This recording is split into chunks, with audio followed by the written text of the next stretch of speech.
Despite politicians' denials, there are still Americans who each night go to sleep hungry and without shelter.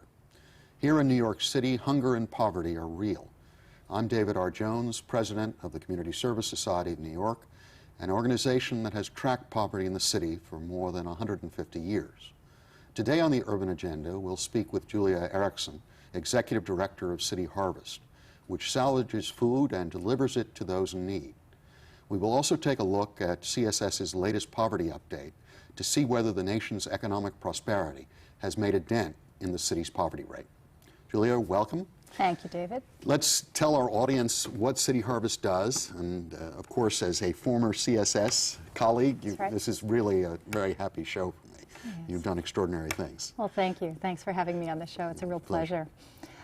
City Harvest is, as you said, an organization that takes food that otherwise would go to waste from, most people think restaurants, but it's from many, many, many food establishments. It's wholesale produce markets, it's hotel events, it's corporate cafeterias, it's bakeries. I mean, you name it, that category will go to there. Starbucks, you know, things like that. Right. And then we take it to about 500 emergency food programs throughout the city, mostly soup kitchens and food pantries, but also senior centers, daycare centers, community centers, substance abuse treatment programs, homeless shelters. So we're helping to feed about 90,000 to 100,000 people every week.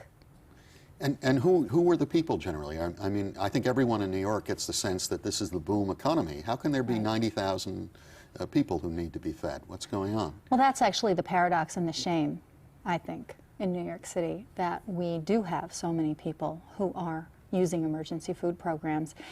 Most people think that it's only homeless people who are hungry. Well, we have a hunger hotline as well where people can call to find out where in their communities they can get emergency food. 99% of the people who call have homes. They rent apartments or they own apartments. Most of them rent, of course. And when a study was done last year of who goes to emergency food programs, 25% of those people were working. So it's not even just people on public assistance. So the whole idea of who's hungry in New York, people need to radically change their view of that. It's people who really look like you and me. And have you seen an increase of late, or yes. What is increasing even in this economy? Yes, which is shocking. It really is. You know, and I'll just say that New York City has one of the highest unemployment rates in the country. We have not had the same decrease in unemployment that the rest of the country has. So we have many, many people who are out of work. And I remember a few years ago that we did a study at the city level of what is the real unemployment rate, because the official unemployment rate doesn't count a lot of people. And we figured that the official unemployment rate, which now is what, about 7 or 8% here in New York City, is really about 1/3 of the actual number of people who could work but who are unemployed, not on public assistance. So that's, you know, a quarter of the people. We have not had the boom that the rest of the country has had at the level of unskilled jobs, manufacturing jobs, places where people who don't necessarily have the computer skills or the technical skills can get work. Those are the people who are going to the emergency food programs. And the increase last year was 24%. For the rest of the country, and you said politicians' denials, it's very interesting. The rest of the country also had an increase in demanded emergency food programs of 16%.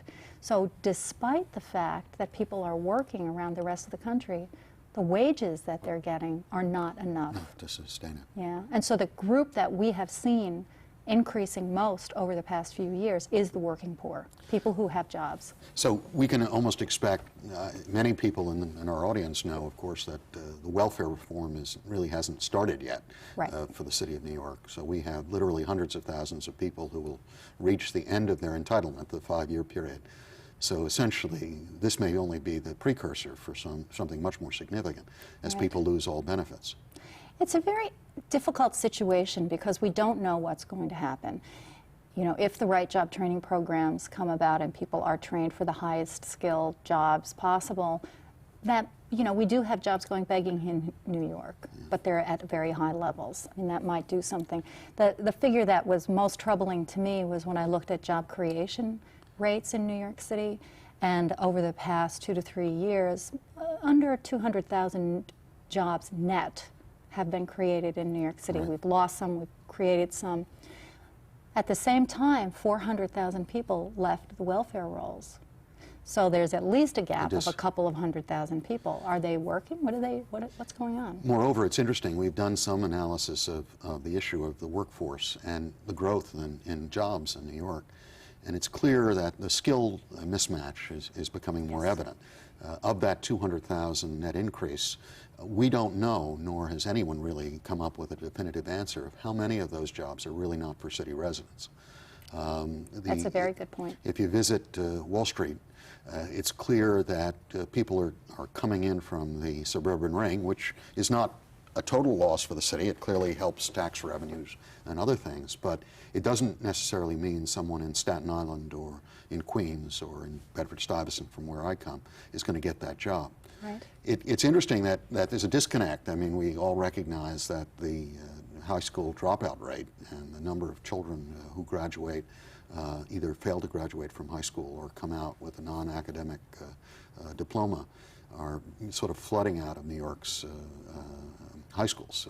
I think the last figure I read was only about 25% of the kids actually graduate with an academic diploma that will allow them to really participate in basic math, reading, and other skills that any employer, I don't care if it's Bell Atlantic or whoever, is going to need. Now, of course, we have a new Regent standard, which is being implemented almost as we speak, which is, there's some projections that we may not even get 20% of the kids statewide who will, in the initial phases, be able to get a high school diploma. I don't know what that means for workforce development for a place like the city of New York, but clearly that combined with the issue of welfare reform is going to be quite an interesting time. Obviously, you're in a growth industry. Oh, it's too bad. That's really the last thing I want, but it's true. Would you give the audience just some of the logistics? Feeding 90 to 100,000 people is huge. How does it work? How do you, for instance, sign people up? Maybe we can get you some more. Right. Well, the first thing is we have 10 refrigerated trucks. And they're refrigerated because we really want food to be safe, both for the people who get the food. A lot of these people, if they're poor or they're elderly or they've been ill, people with AIDS, they have low immune systems. Right. And so they would be very susceptible to any foodborne illness. Yeah. So we really want to protect them and their interests. And the rule of thumb we use for donors, as well as many other things, is would you eat it? So if you wouldn't eat it, we don't want it. And we also want to protect donors' interests. There is something called a Good Samaritan law in New York, and also a federal law that protects good faith donors of food for consumption by the poor. So there's never been a problem with it. I always knock wood. We've never had anyone get sick from the food we've gotten, but that's because our drivers are trained, our agencies are trained, and we do refuse food if it's not safe. So we have routes where we have scheduled donors. We have 600 regularly scheduled donors. We're on the road 7 days a week, almost 24 hours a day. We leave a lot of room in those routes for call-in donors. We get thousands and thousands of calls. Some people call once a week, some people call once, and everything in between. And we deliver to the agencies at least once a week. Those 500 programs that I talked about is just the tip of the iceberg, though, because we also have what we call temporary agencies. We often will get what we call freight donations or special donations, where the food would be thrown away, except we can pay for a truck to bring it in, say from North Carolina, or from Orange County, New York, and then that's 40,000 pounds of produce, onions, potatoes, whatever it is, and then we try to spread that out much more to the rest of the programs in the city. There are about almost 1,000 programs in the city. Do you have to store some of the produce? We don't. Everything goes right out. Pick it up and deliver the same day. And if someone calls us, we will normally get to them within 2 hours to pick up their food. When it gets to the soup kitchen, what happens then? The soup kitchen personnel takes it and begins to offload, or do you participate in the offloading? We have drivers and helpers on most of the trucks, and they are instructed to take things to the door, and usually the programs will have people there, and if it's a program for the elderly, our drivers take it all the way in. And then it depends on what kind of program it is. If it's a soup kitchen and they're getting prepared food, they might just turn around and heat it up and serve it for lunch that day. That day. If it's a food pantry, they may put, if it's produce or bread, they'll put that in one of the pantry bags that they give to people. They typically give people enough food for 3 days, and they get food from other places. Obviously, City Harvest can't be the only source because, while we have a pretty good idea of what we're going to be getting on routes, it changes all the time. We know we'll get a lot of bread on this particular route, but someone may throw in some chicken or someone may throw in some string beans, and so then a program, they might throw their menu out and incorporate the new stuff. And have you seen, City Harvest was rather small, I remember back. This has been a geometric growth. I mean, can you give our audience some sense of how fast this has been growing? Well, we have been in existence for 16 years. In 1982 we were founded. We were the first such program in the country, and now there are many others. We're the grandma of the whole thing. Right. And we started out with a borrowed station wagon, some volunteers, an office the Children's Aid Society gave us, somebody paid for the telephone, and a few 100,000 pounds of food. Last year we handled 9.6 million pounds of food, and we have a budget. Last year it was about $4.5 million. I wanted to make a really interesting point. We don't really get city money for this. We don't get government money. This is really the community of New York that makes this happen. And that's how it's grown, because people have said, well, wait a minute, how can we be in the richest city in New York and people go hungry? I don't like seeing those people panhandling. I don't like knowing that someone's hungry. Kids in particular, as 4 out of 10 kids in New York are in poverty is what I hear the latest statistic is. How can that be? So people have really helped fuel the growth. In terms of the demographics, I think you mentioned of who the recipients are. Is it mostly kids? Is it mostly seniors? How is it divided up? It's about half and half adults and kids. About 15% are senior citizens, and that's a number that's been growing over the years. They're very, very vulnerable, and obviously as the population ages, there will be more people who are poor. And Social Security, as we all know, doesn't buy a whole lot these days. I guess, about how many employees and where are you recruiting from? We have about 55 full-time employees, and we have a lot of part-time drivers and helpers to handle those freight donations. Most of our drivers and helpers and dispatchers and people who work with the agencies actually come from the communities that we serve. So these are people who really understand the mission. They have it in their hearts, and they want to give back to their communities. And I'm thrilled that because of our growth, we've been able to provide jobs for people from those communities. And the restaurant community of New York has been fabulous. Really? Oh my God. The hospitality industry, not just restaurants, but hotels and food people are the most generous people I've ever met, because they're in the food business. They want to feed people. And for them, it's a real shame that people go hungry. So they have been our most enthusiastic supporters historically. And this, of course, prevents waste for them. I mean, I think that's pretty, it's not exactly, like they have to prepare. They just basically have to give what they've already been working. Exactly. And instead of throwing it in the garbage, perfectly good food, they just put it in a City Harvest container. My mother used to say this at dinner. She said, you can't throw that, think of the starving Armenians, and you have to eat everything. You had Armenians. We've had people, it depends on what generation people come from, because I had starving children in Africa, and other people had China and Europe, I think was many, many years ago. But I think particularly of that generation coming out of the Depression, there was clearly the horror of seeing waste. Absolutely. Is something perhaps, we hope, hopefully City Harvest means we haven't lost sight of it. But it's clearly something we have to work with. One of the things you mentioned, CSS did do a recent poverty update that found that only 29% of those leaving welfare in New York City found work in the months after their cases were closed. Do you have some sense of how you're going to prepare City Harvest for the potential upswing? We're not even talking about a recession. I know some in the business community would like everyone to believe that no more recessions in America. How will City Harvest deal if there is a sharp increase in the, are you at max already? Are there that many more people in the food industry who could come in? We are nowhere near max. We Okay. had a strategic planning process that ended, Right. and we're in the first year of a 5-year plan.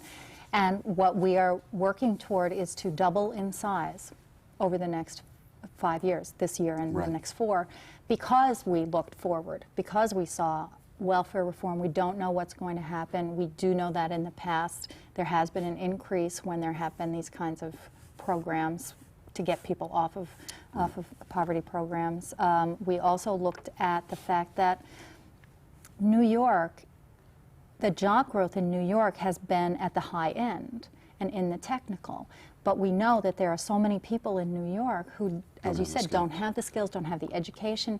So we started looking at the disjuncture. We really tried to look at the trends and say, we'd better get ready. Now, as far as food donors, we are picking up, we estimate, about 15%, 15% of the excess food that could be used in New York City. So there's still a lot of opportunity out there. In terms of the programs that you give the food to, tell me a little bit about them. I assume some of them are very large and sophisticated, Yes. and some of them are very small. But what is it you see as you go out and see the distribution network, which are not-for-profits, I assume? They are. largely? They're churches, a lot of them are lot churches. of church-run organizations and nonprofits. You're right in saying that some are very large and more sophisticated, but one of the characteristics that goes across the board is that no matter how big or how small, they're volunteer-run. Really? Yeah, 80% of the people who staff these programs are volunteers. Volunteers from the community, volunteers from the client base, volunteers from New York Cares or something like that. So it is very susceptible to, can someone come, can they not come? There's really so little funding for this. The city does provide, and it has increased its funding for these programs because they have seen the Right. increase in need, but not enough of that money goes to have a staff person.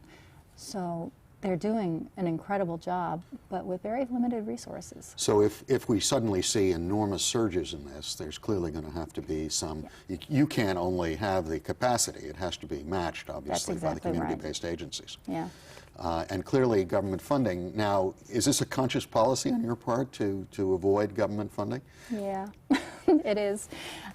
Partly because we started out that way and we have just found that it works. We get to stick to what we do best and follow our own star, I suppose, without having a lot of strings. I would also really much prefer to spend all of my money on the services and not spend any of it on reporting unnecessary things. So we report to lots of funders, and we do Right. get city funding for our hunger hotline, and we're thrilled to get that Right. because we believe that that is a function. People in New York should be able to find out where they can get emergency food, and we think the city should pay for most of it. And how many calls do you generally get? We averaged about 2,000 calls every month. Right. So, And those are from individuals, or those are from individuals. Yeah. And what basically I'm Mr. Smith, and I call and I said, can I get some food today? Right. We ask people a bunch of questions because we want to be able to send them to the right program. And we actually do a match. Someone will call and say why they have a problem and what zip code they're from, and we will say, can you hang on a minute? We have an 800 number. Right. Let us go ahead and find you a place, and then we get back to them. So we actually do the match. We never want to send anybody any place where there's no food. There's no food. So you actually verify before the person goes out. Yeah. And do you take any other information from the person in terms of how they got into this position? Yes, we do, and we ask them what kind of income they have, and do they have their own home where they have cooking facilities, and we find out who is in their household and how many people. So those 2,000 calls translate into 6,000 or 7,000 people every month that we're helping. Because of the family. Right, exactly. You mentioned that this is sort of the grandmother of other institutions. Give me how did that happen? Was this, they just grew up with no relationship, or did you have some hand in trying to generate this work One of the really elsewhere? nice things about the idea behind City Harvest is everybody goes, oh, right, Yeah. Of course. So once we started out, we got a lot of publicity. Right. And people started reading about it. And people would say, well, gee, I can do that in my community. So now there are 140 programs throughout the United States and Canada. There are 130 programs in Germany alone. Based on this. England, Brussels, we've had visitors, and I think they started a program in Australia, people from Korea, Japan, China, Brazil, all over the world. And they're really local programs, just like New York City's program Right. is a local program. These are people who made the connections with their food community or got volunteers together. They're run in all sorts of different ways. And we get visitors constantly. We provide a lot of technical assistance. We're also a member of an organization, an umbrella group called Food Chain, which helps to start these other programs and provides a lot of technical assistance. And I'm the chair of the board. And, you know, we love them because they can do more of the technical assistance than we do, but we still do a lot. So in your view of City Harvest, which you, where do you see it going next? How do you see it shaping policy around food distribution and poor people in the city of New York? What is your most extreme vision of where the organization will go? Well, I believe that City Harvest performs an incredible service by giving all of our funders, our individual donors, and 60% of our money comes from individuals, so we have like 20,000 people on our donor base, giving them information about hunger. Too many people in New York and the area just have no clue, exactly. They don't know that hunger is a serious problem. They don't, because they don't see the distended bellies and the stick arms that we unfortunately still see elsewhere in the world. Actually, the Wall Street Journal recently ran a series of op-ed pieces saying that when you look at the poverty rate or the condition of people in poverty in places like the United States and compare it to parts of Africa, there is no poverty in New York. That doesn't exist. It's so I assume this you're not finding that. Oh, my. No. And in fact, people are not aware of the permanent problems that can happen if children do not get proper nutrition. Their cognitive learning abilities are going to be permanently damaged. And what does that mean for us as a society? These are kids who are going to grow up who can't learn. So how are they going to get jobs?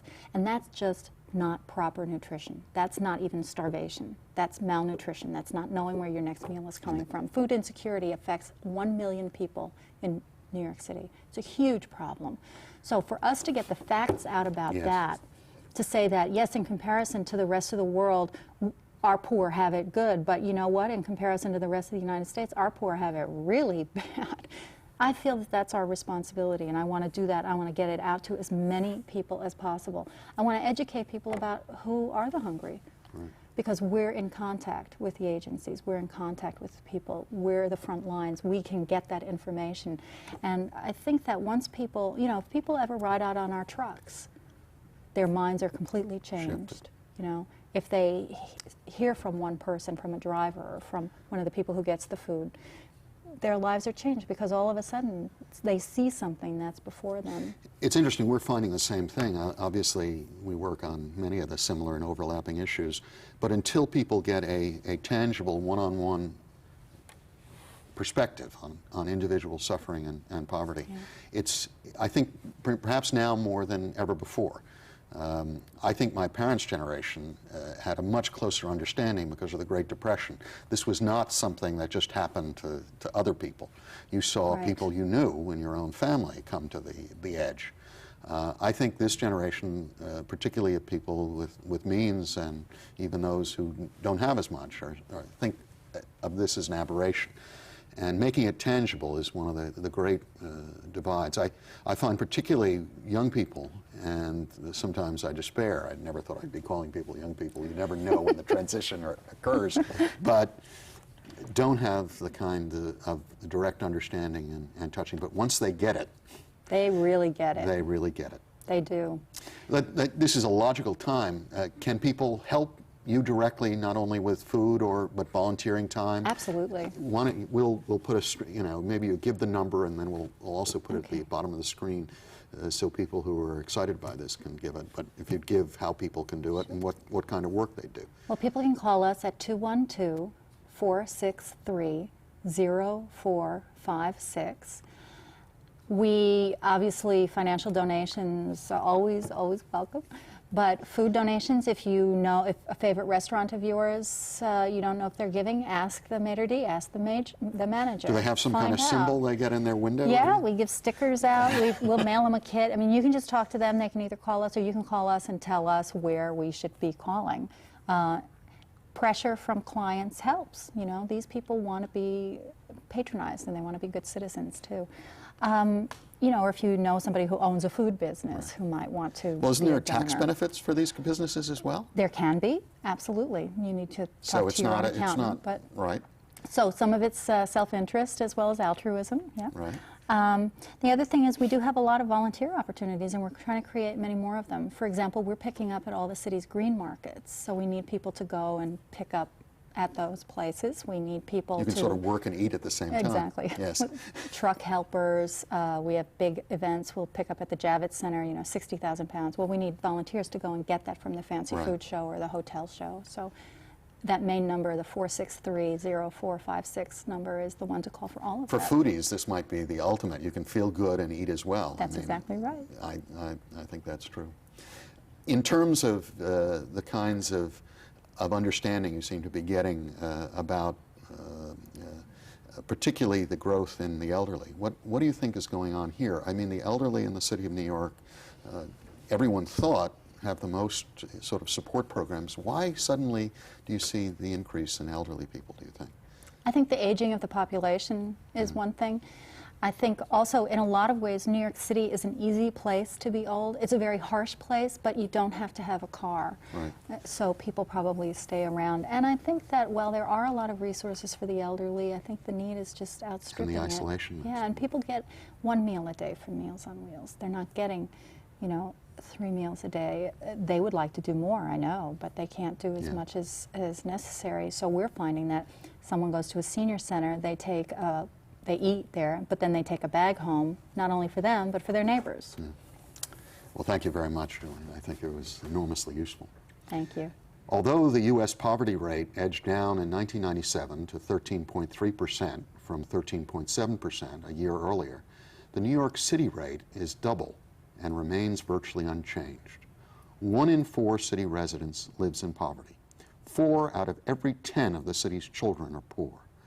The numbers of New Yorkers who will receive public benefits, assistance, food stamps, or Medicaid are dropping sharply. That's good. The problem is the poverty rate is not. That means that people are still in need, but have nowhere to turn. Emergency food programs are therefore vital. But the city also needs a comprehensive job development project that provides work with salaries that can support families. So far, that logical idea has not yet reached the political radar screen. That's why hunger still stalks the city streets. This is David R. Jones. Thank you for joining us on the Urban Agenda.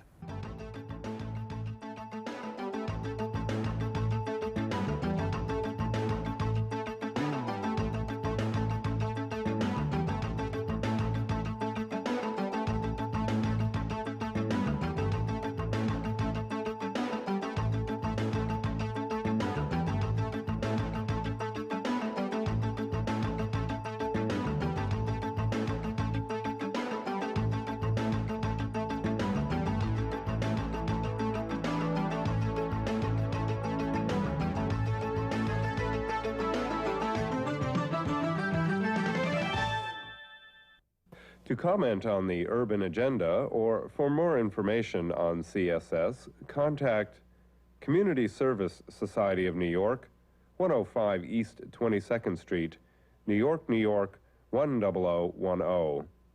Area code 212-254-8900.